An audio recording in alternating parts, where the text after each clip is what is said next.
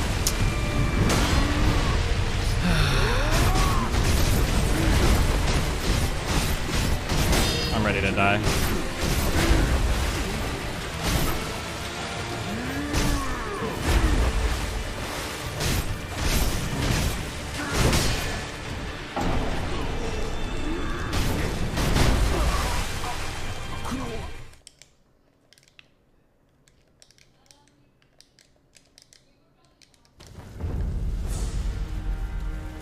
All right.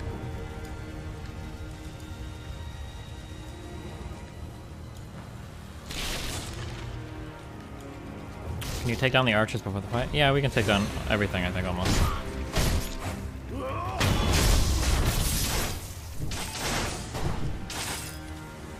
Literal gibberish, $5. If you run far enough away, big guy will do aggro so you can stealth kill him. Cool. Wait, what?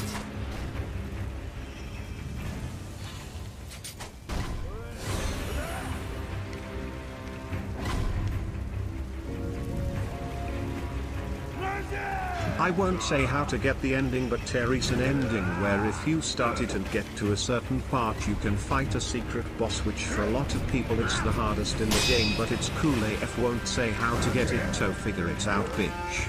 Wow, now that's what I call a cool fucking story, bro. Oh my god. No way! $4.99. Do you like this game? Sure.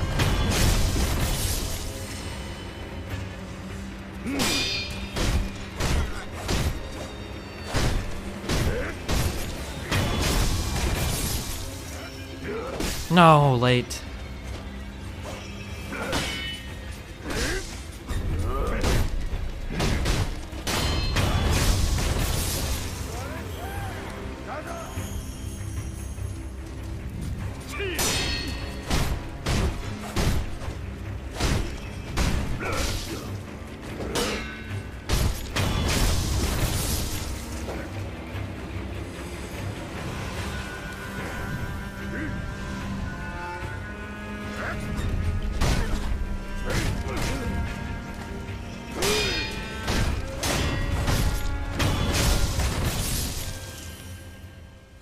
Full spray, bro.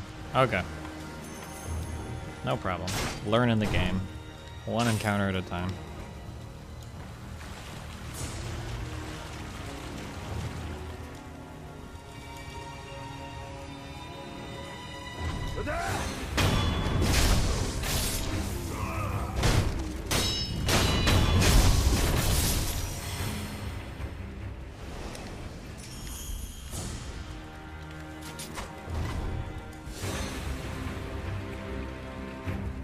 Come on, why did they're programmed to do this dumb fucking standoff shit before engaging.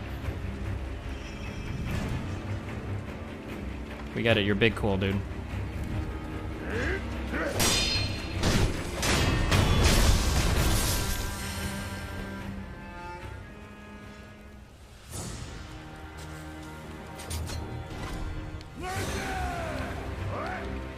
It's the shinobi way, true.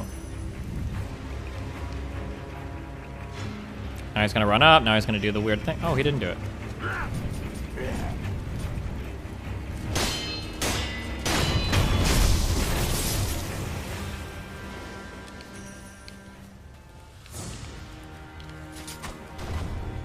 Oh, that's an archer guy. Alright. Okay.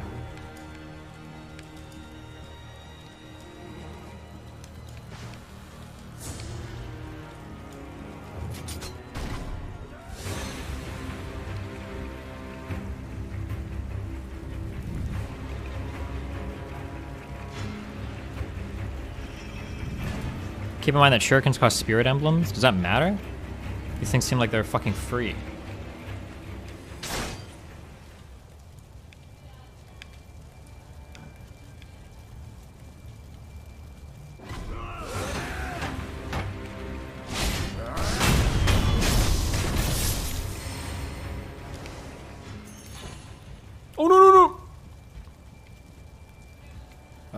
you go do your thing.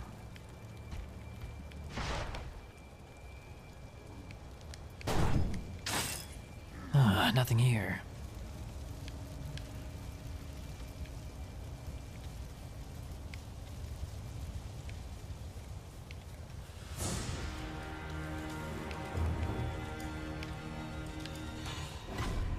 Fuck. Okay. Alright, you and me, just this guy, okay? We can do this, okay? Wait, wait, wait, why would you run all the way up there? Ah.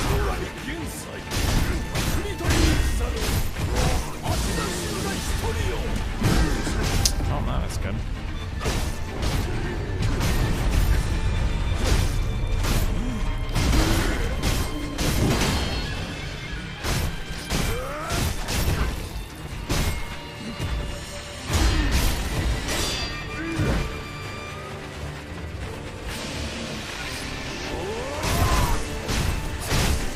No! I thought I'd dodge.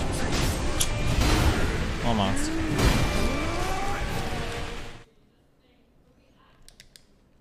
Should have used the PSG one.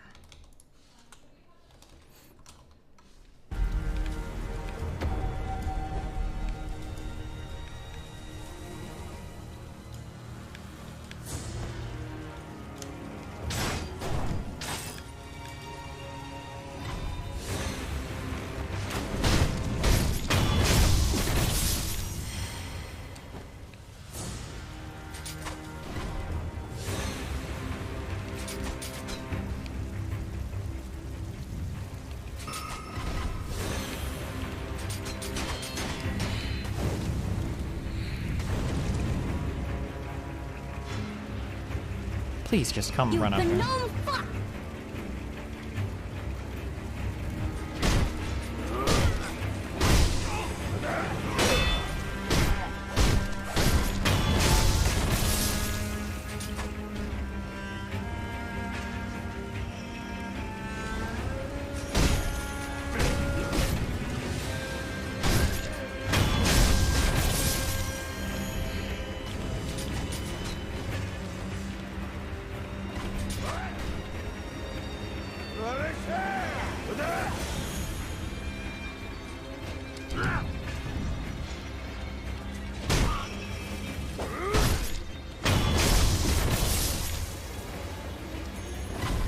Oh wait, I thought your spirit emblems regenerated at the end of every. Oh fuck! I am gonna run out of these then.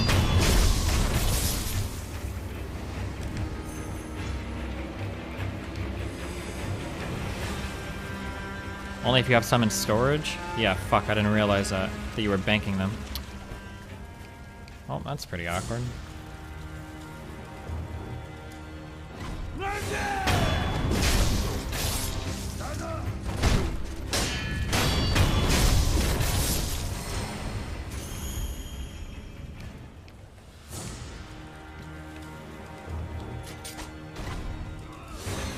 I'm not gonna be able to kill that archer over there.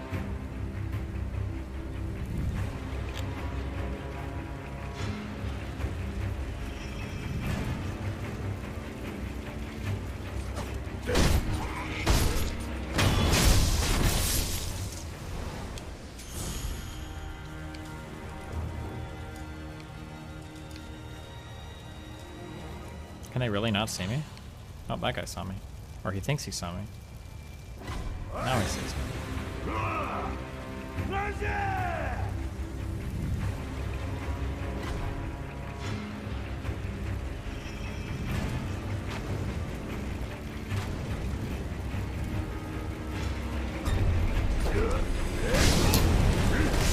my god.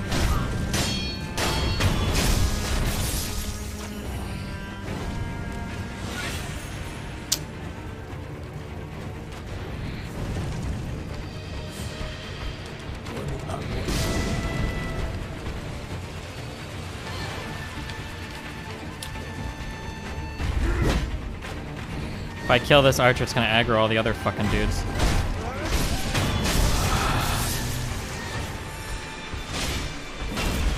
Oh my god. Oh wait, that was badass.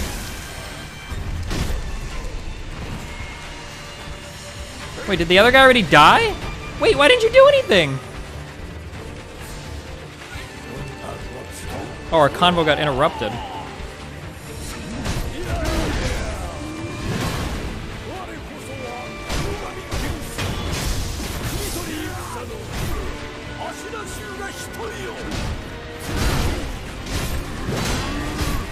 I feel like my slashes are so weak.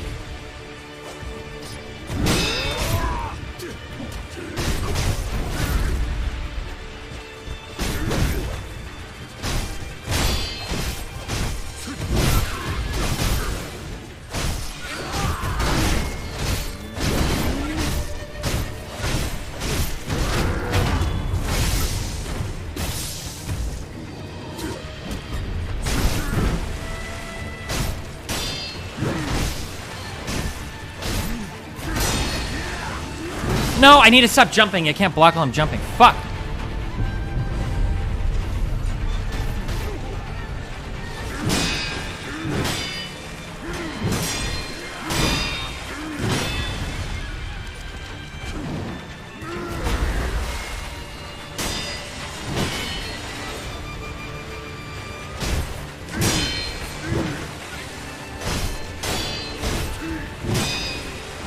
Oh my god, I missed one.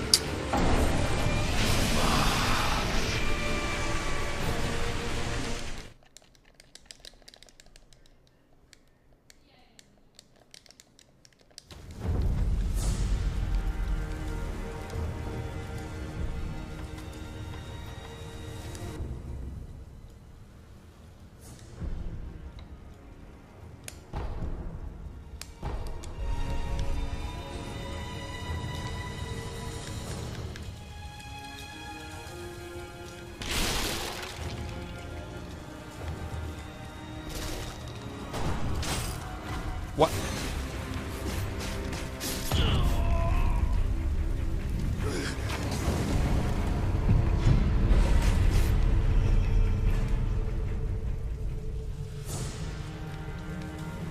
What?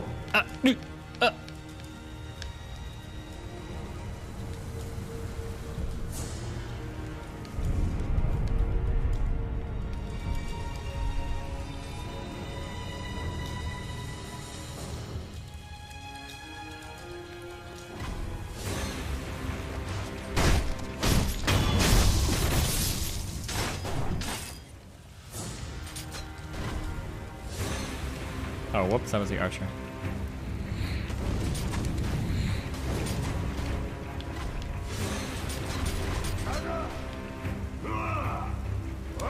Okay, these guys always...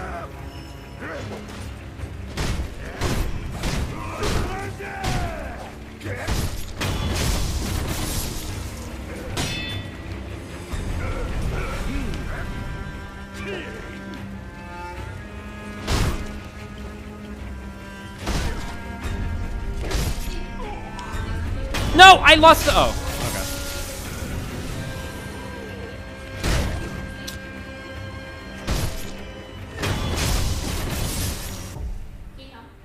Why?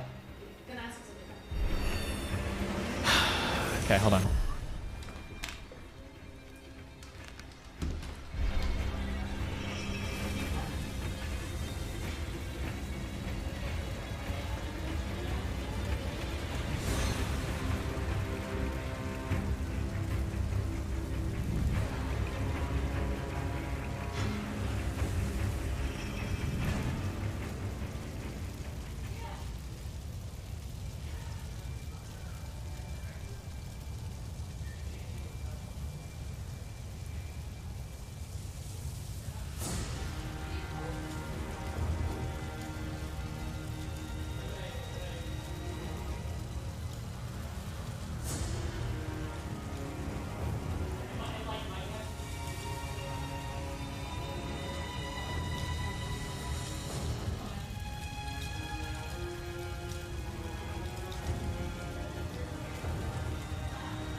Does this game run really well on console? It looks pretty good.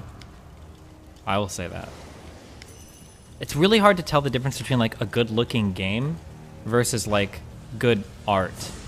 Because like, I think the game looks pretty good, but I think like the overall art and aesthetic is just really, really good too, which kind of like elevates the appearance, you know?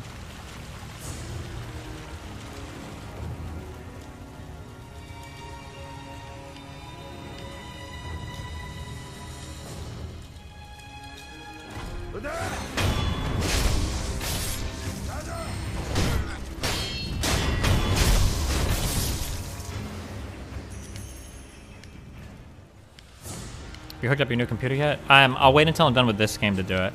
I don't know what all I have to do on my new computer. Because like I need to set up a whole bunch of shit. I gotta get the OBS stuff working, which is gonna be annoying to set up. Probably not that bad. It's just, and then I've gotta like get my games all re-downloaded.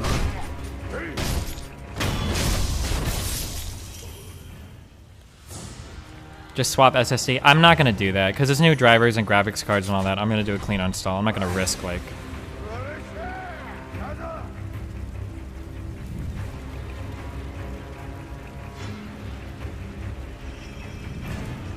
Hello? Come on.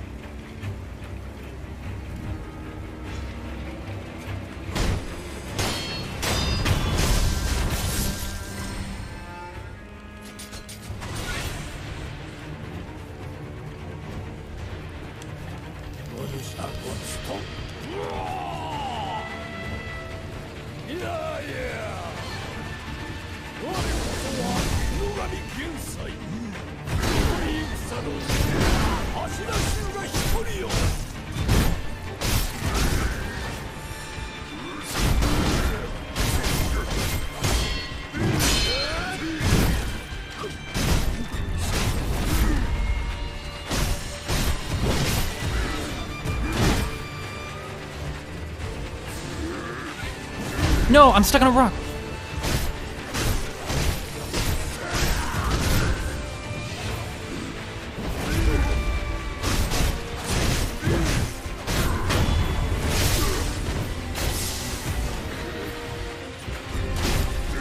No, I missed. Oh, is that a sweep? So I can't.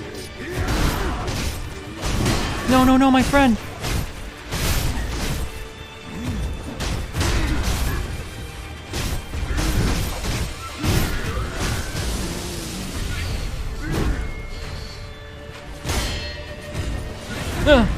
No, the second one.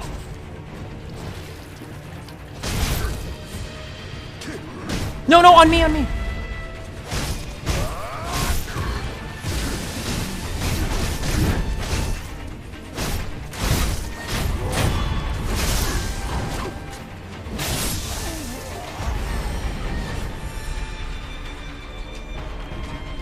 Perfect. Okay, chill, chill, chill, chill, chill. Are you okay? Oh, we did it, dude. What's up? How you feeling? He's not even gonna like congratulate me?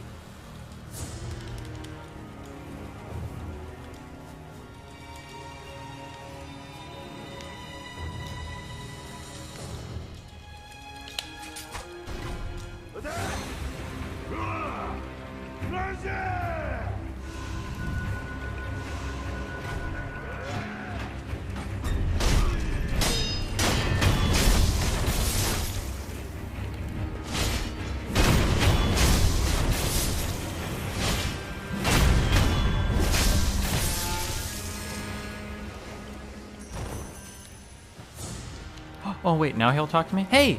We did it!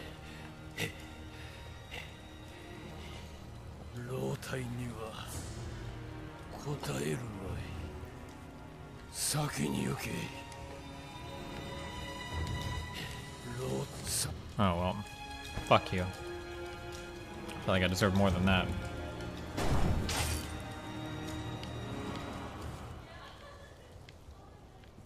The fuck?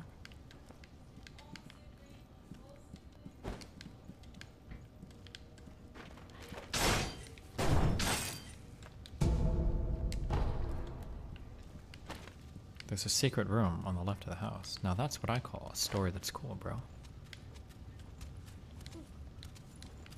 Did I just hear my lord?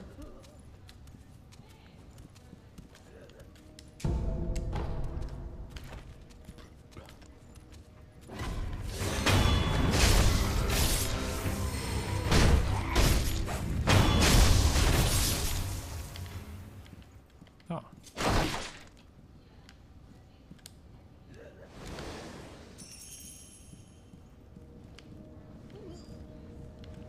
Hey.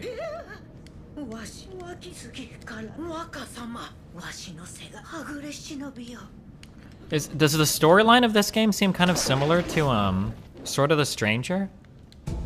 Where there's like some boy who is has like some holy blood and he needs to be sacrificed in some ritual in order to make somebody like invincible.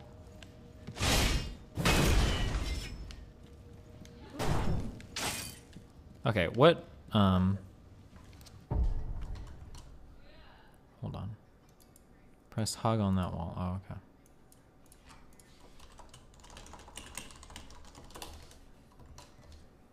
Yeah, that movie was fucking awesome. That movie had major problems. Given how awesome the animation was, it sucks that everything else about that movie was really meh.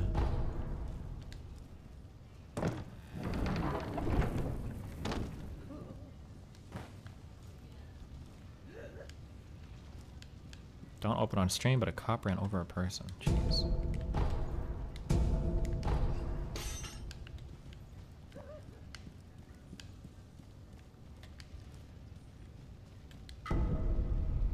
Man, one thing that I'll say about a Souls game, and I might get hate for this, I feel like there's never an item you're excited to get where it's like, oh my god, I got this item. It's always just like a marginally better sword or something with a little bit of a better moveset, but there's never like some sick-ass fucking item where it's like, oh, this is so sick. Like, it's always like, eh.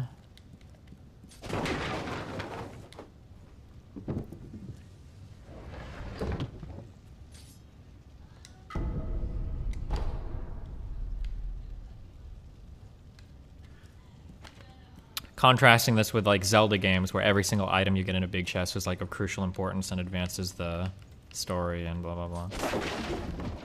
And offers you like new functionality or mobility or something.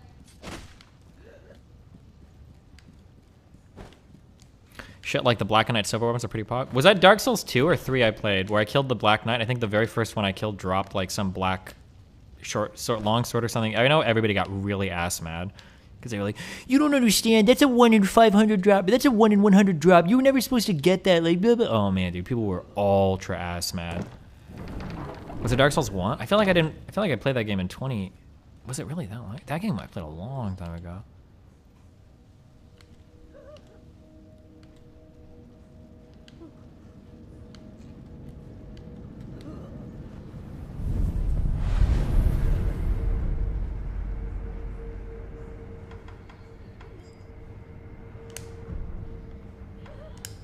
Cool.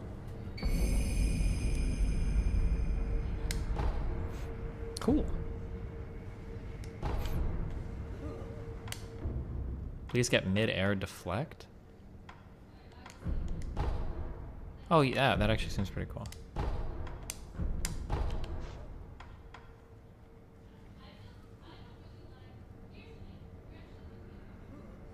I don't know what the fuck any of these things do, but...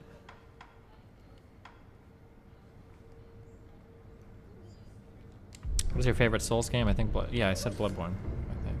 Combat arts, special attacks, spits, and strengths of the fighting style they belong to must be equipped, and the equipment menu to be used.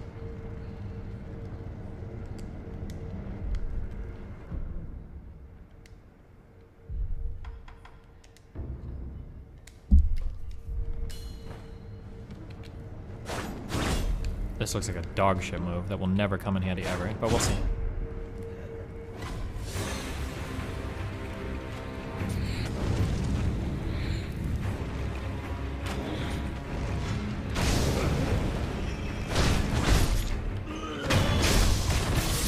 That seems okay, actually. Fuck it. この際これわずか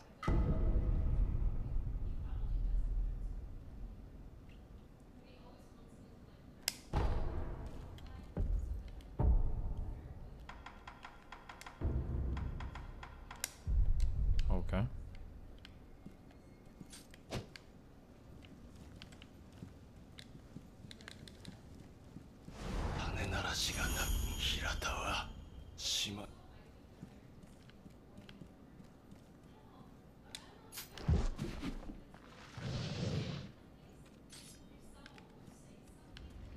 Save the seeds when you're close to beating the second phase. Gourd count 0.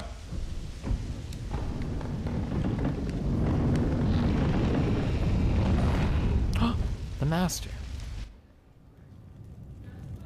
No, wait, never mind. Oh, no, wait, yeah, that is him, right? 母上少女よみんなどこへ行ったんだミコ様現実か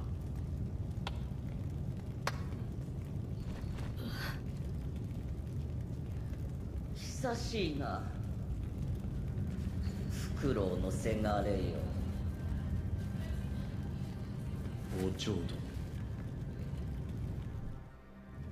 言ってくださいそなたはなすべきことをなすのですわかりました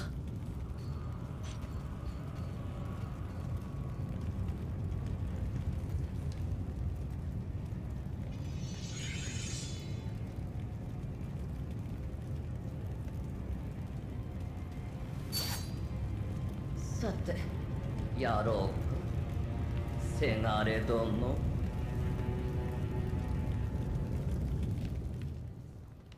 Oh boy. Tolera 1's vitality. Oh, the posture's gauge gets redder as recovery says.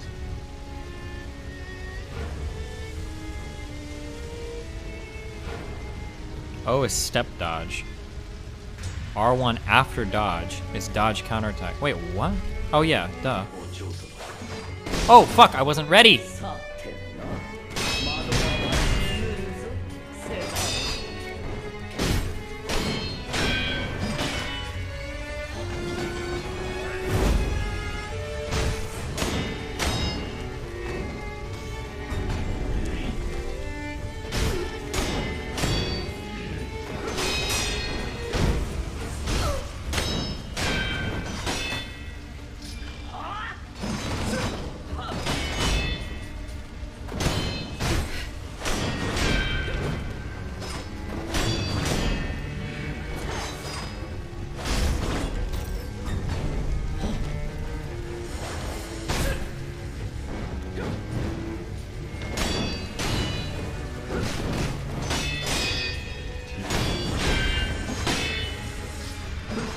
Dude, I don't have any of my fucking HP regener, guys.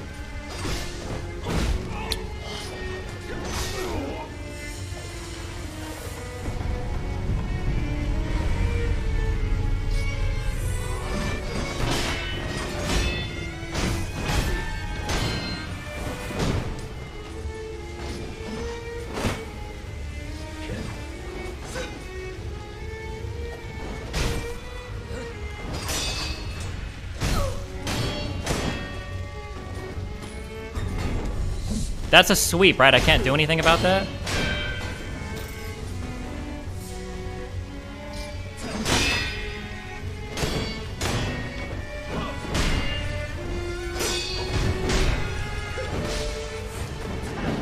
Damn, this bitch just goes and goes.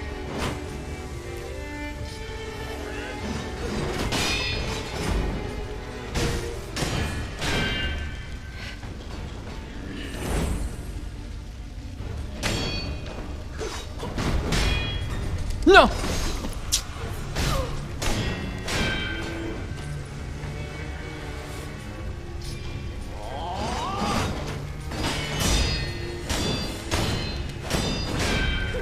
Ah, fuck, I shouldn't have hopped back. Okay, wait, unless her second phase is significantly harder, this doesn't seem that bad.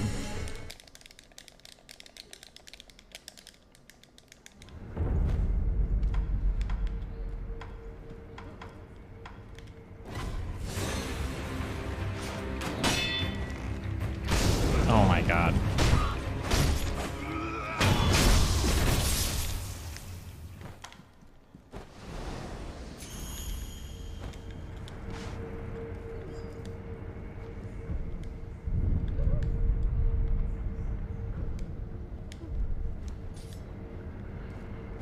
Oh, wait, what? I heal without...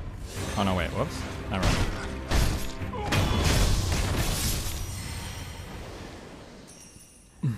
Okay, good luck.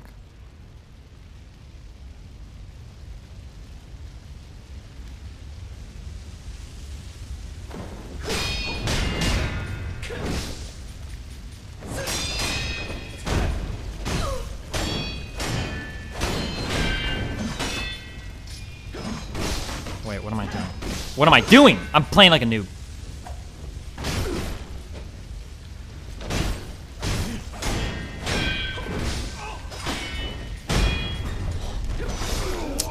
That's another sweep?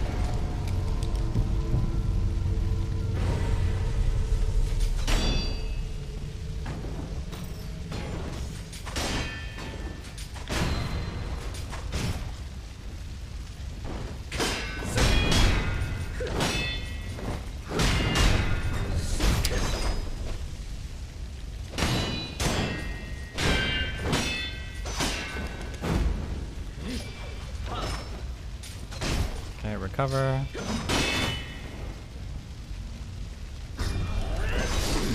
Sweep.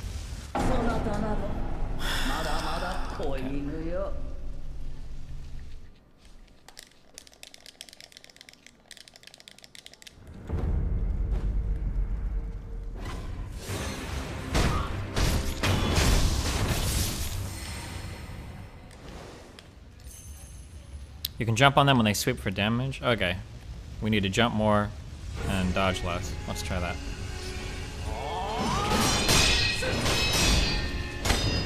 Yeah, Zach, so maybe $5. When she's in the air, hit her with the shuriken.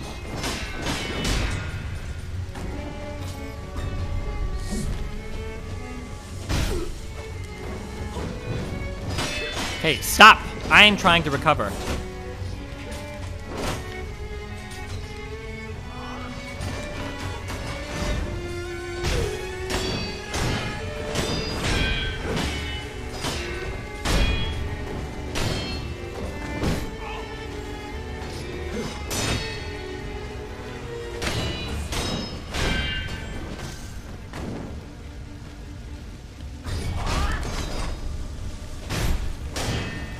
Is the reason why I can't do a counter there is because I'm jumping away and I need to jump towards her?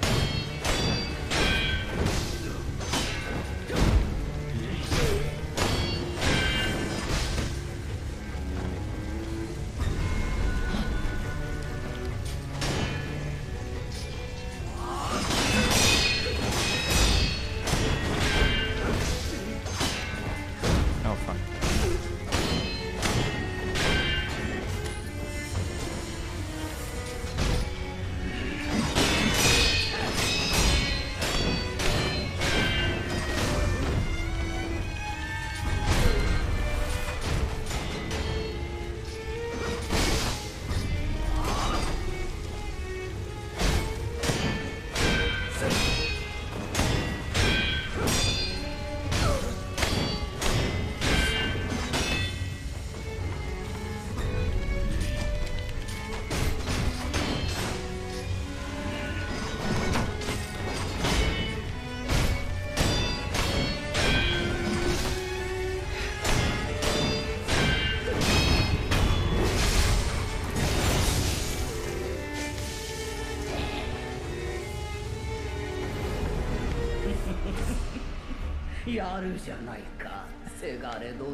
I don't even know what the fuck that was, but okay.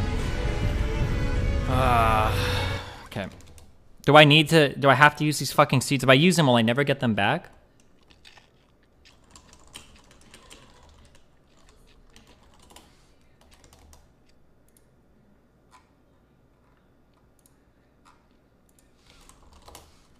You only get one for now? Oh. Wait, did I have a resurrect? Should I have used that? Oh shit, wait, I might have just fucked up.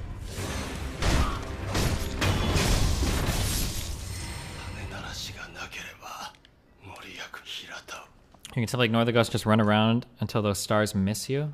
Oh.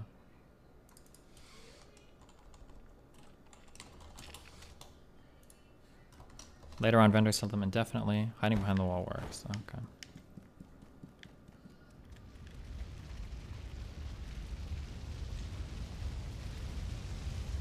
Stand behind a pillar till they're all gone?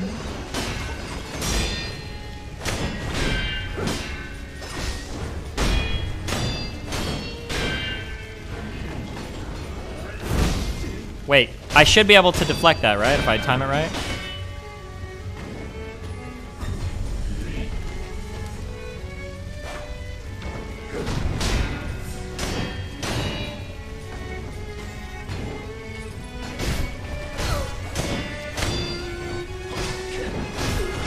Oh, fuck.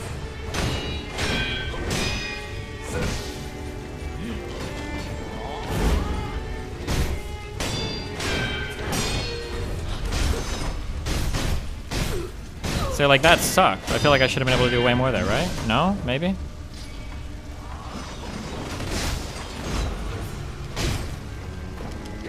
Oh my god.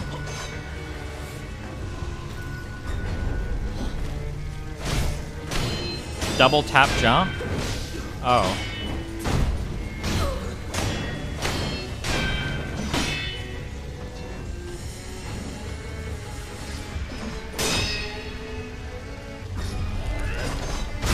So like that? Did I do it there?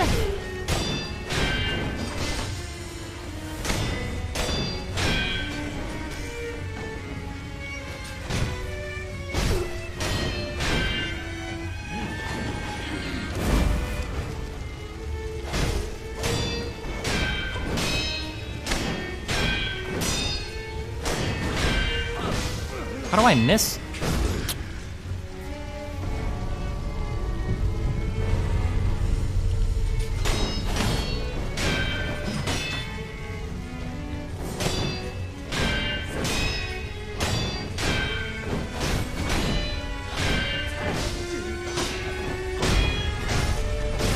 Wait, really? She's like...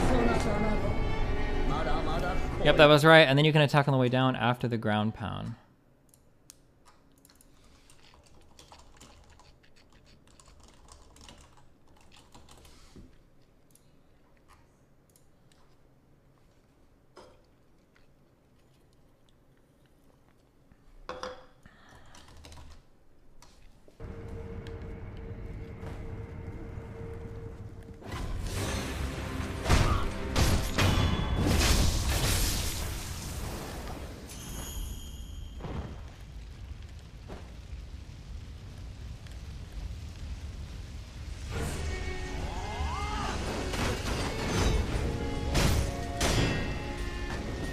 That last exchange was sick. Oh, that was stupid. What am I doing? I'm trying to...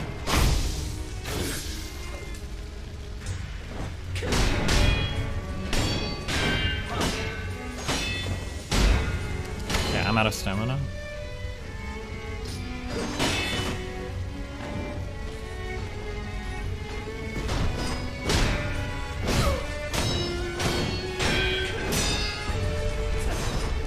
Okay, I need more shit. Hold on.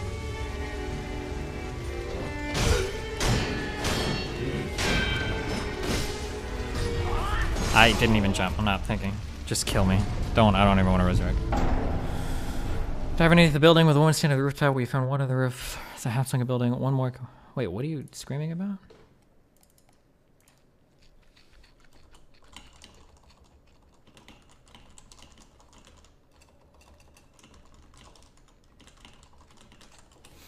Does posture recover slower when you block? No, when you block, it's supposed to recover quicker.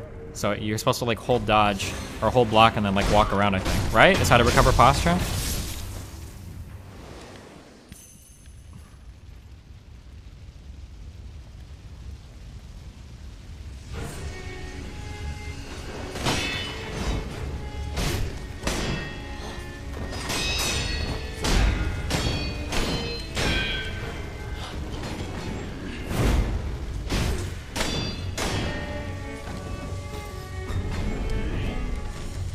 Okay, that didn't do anything. Fuck.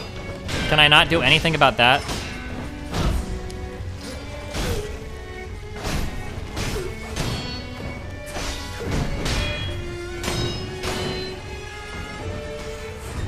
So like this one right here.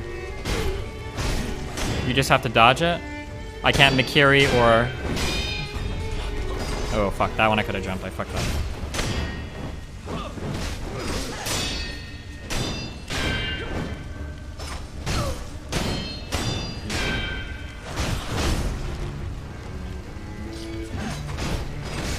I missed that? Are you serious?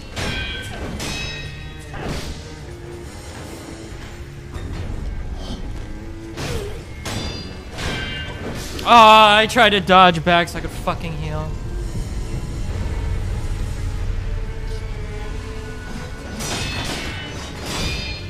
And now I lost all my fucking posture damage.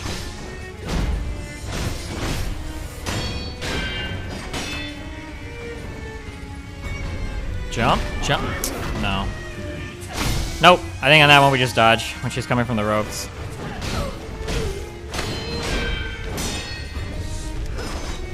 That one though.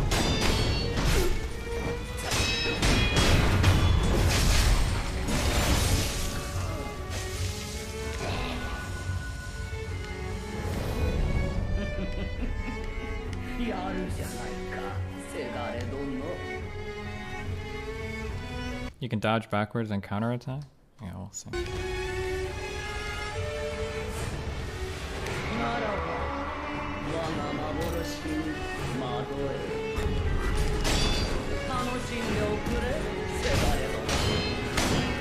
Oh my god.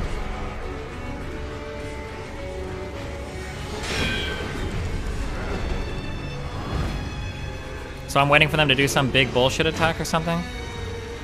Or was that it?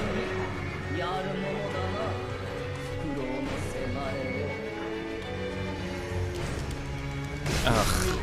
I ran into the fucking pillar. Oh wait, I sold my resurrect. Wait, why did I get this back?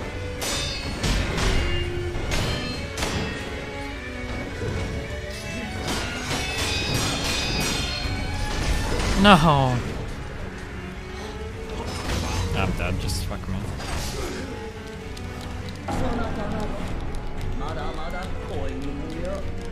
You get it back after the phase transition? Oh.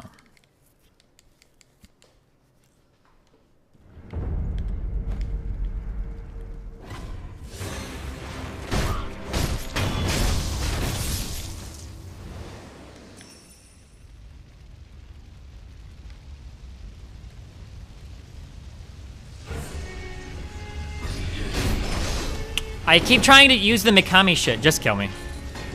I need this Mikami shit is like not for fucking bosses or something. Or holy shit, I need to just stop ever thinking I can use this ability. Or I'm just mistiming it. I just need to jump.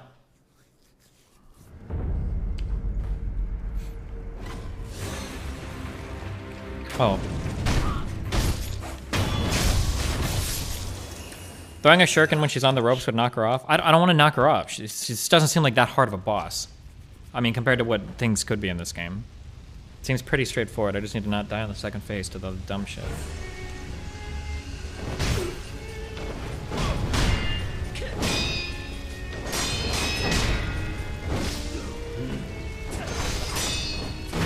Okay, or she can just infinitely combo. Alright, that works too.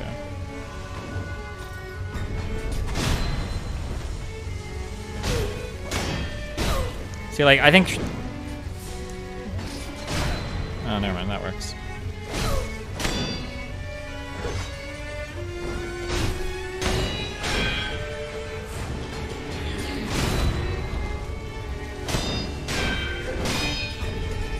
I didn't jump. I jumped there, but...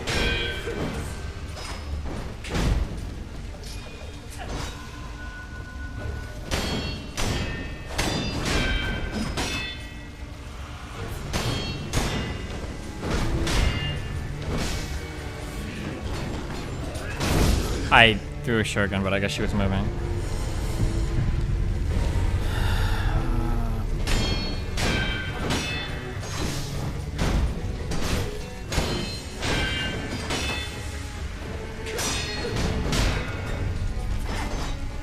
Oh, we need to do this. Taking our posture back.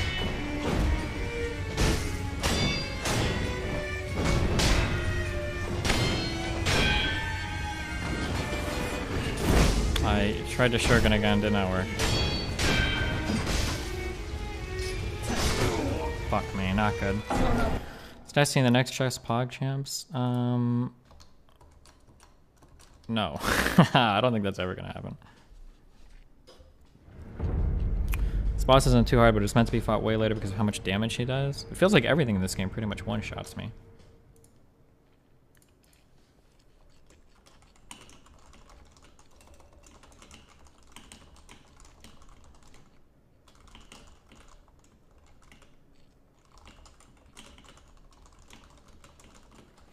There is an air counter that helps specifically for this fight. Ask me if I give a fuck. We can beat her with the skills, with the abilities that we have now. We can beat her. That's all I know.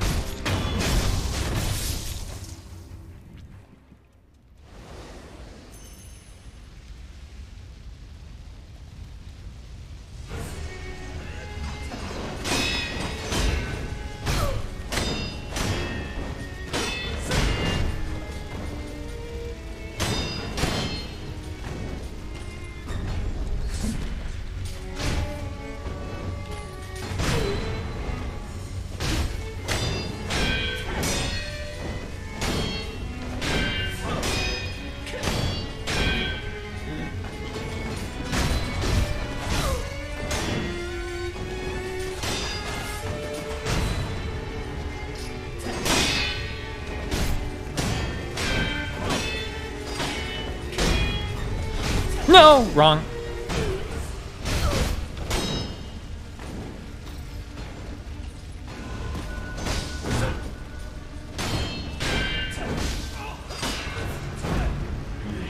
No, I need to recover!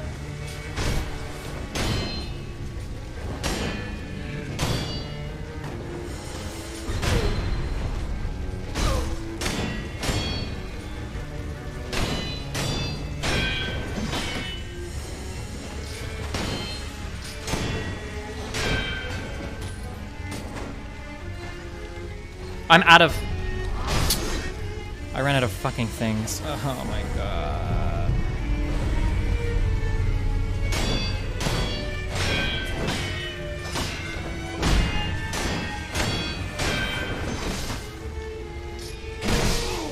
Okay.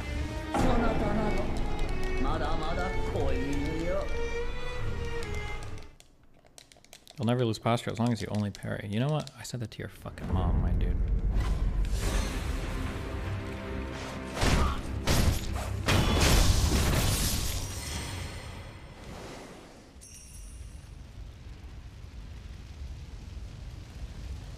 Okay.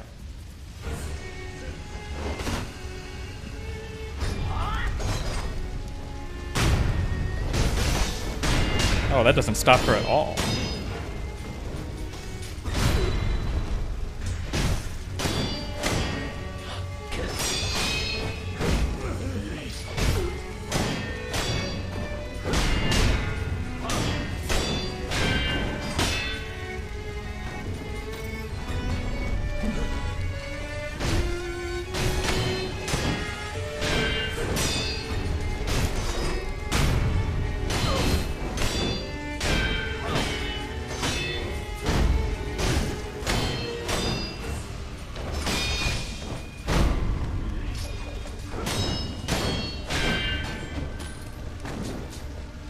I don't have anything, so. I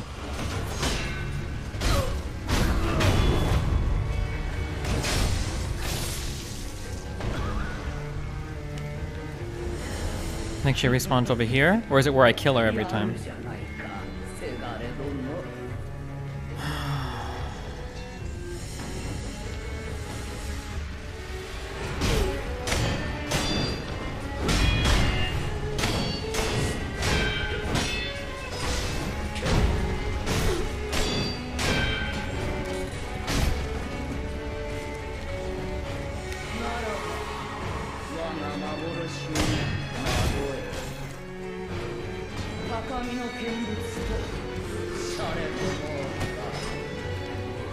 No!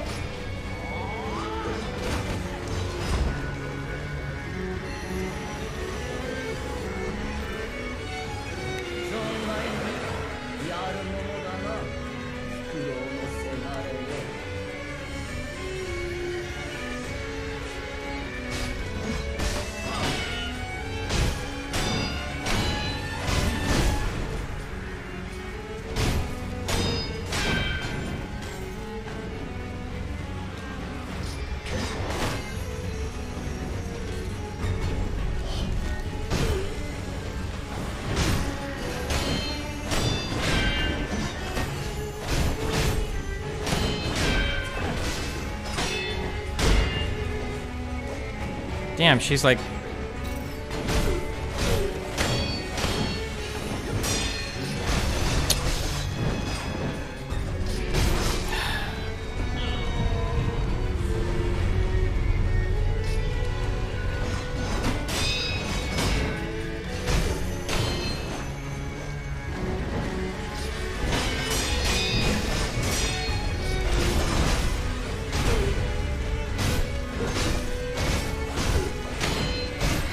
Imagine being this old fucking bitch.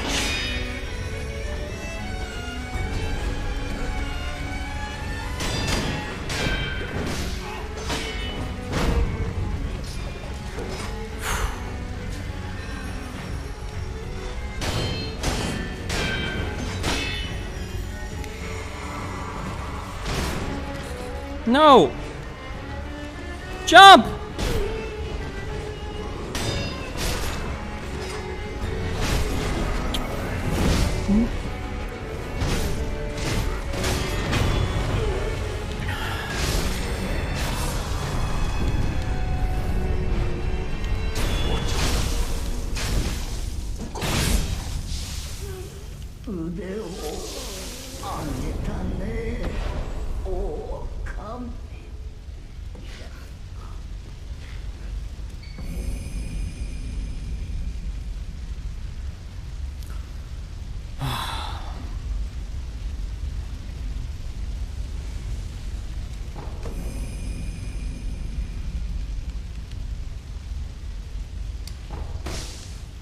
Wait, what? Should that have just killed me?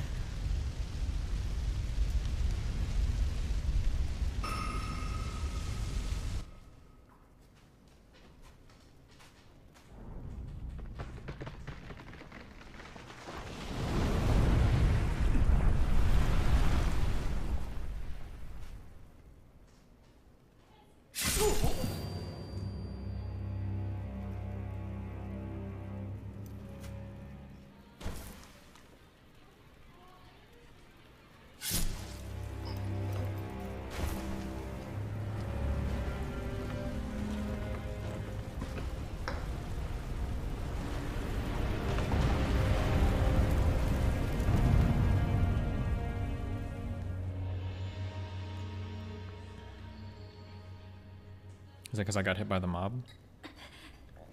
Or it's the guy that I finished the fight with. I left him alive and he came in and stabbed me in the back.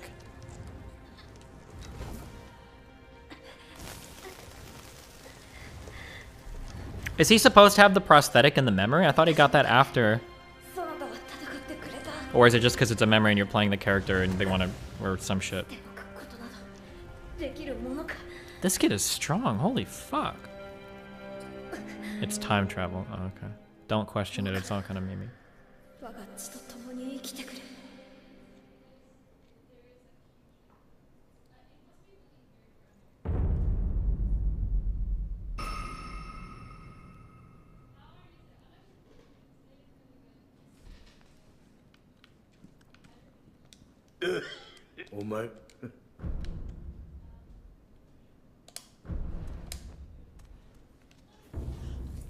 Mist Raven, a prosthetic tool.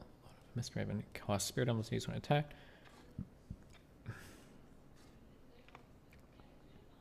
Okay, nice. Great, good explanation. What? Okay.